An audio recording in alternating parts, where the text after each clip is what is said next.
In the heart of the Maasai savannah, where the land stretched wide and cattle roamed freely, lived a boy named Lincoln.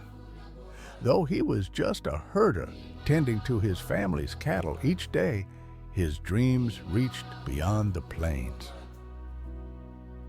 Lincoln had always wanted to be king, an honor reserved for the eldest son of the ruling family, a role passed down through generations. But Lincoln believed that destiny could be changed if one was brave and clever enough to seize it. The village of Omoran was led by Chief Ese, an elderly but wise leader whose strength and wisdom had carried the village through both times of plenty and hardship. Chief Ese's son, Mosi, was expected to inherit the role of king. While Mosi was well-liked, he was known for being cautious, slow to act, and deeply tied to tradition. Lincoln, on the other hand, thought change was needed for the village to prosper in the modern world.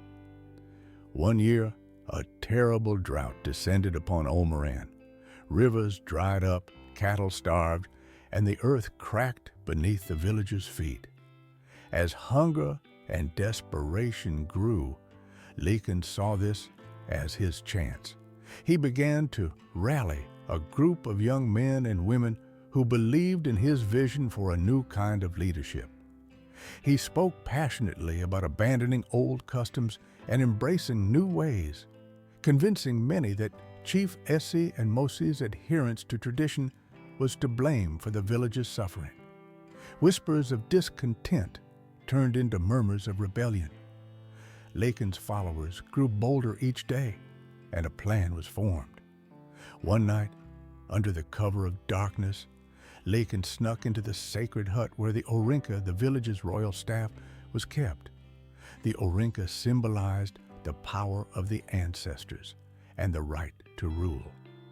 Stealing it, Lincoln believed, would give him not only the authority, but the favor of the ancestors. However, as Lincoln grasped the staff, an overwhelming sense of guilt washed over him. He had betrayed the village's sacred traditions and the very ancestors he sought to honor. At that moment, a vision of the ancestors appeared before him, their faces stern but sorrowful.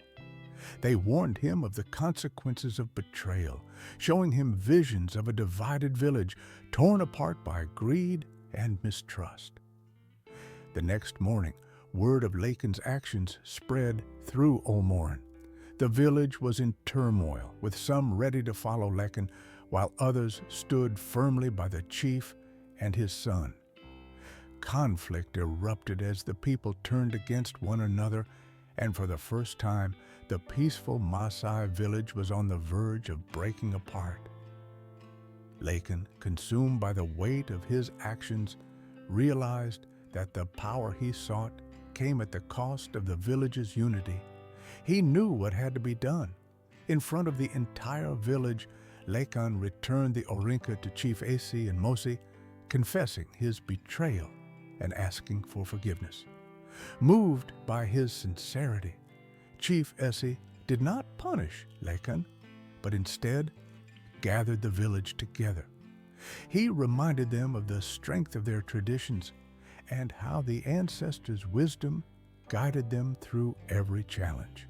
But in a surprising turn, he also acknowledged that change was necessary to survive the times. The chief declared that Lincoln would become an advisor to Mosi, bringing the energy of youth to balance with the wisdom of tradition. With the village united once more, Lincoln learned that true leadership wasn't about seizing power. It was about understanding the people, respecting tradition, and being willing to serve, not rule. From that day on, Omoran flourished under the shared leadership of Mosi and Lincoln, with the drought passing and prosperity returning to the land.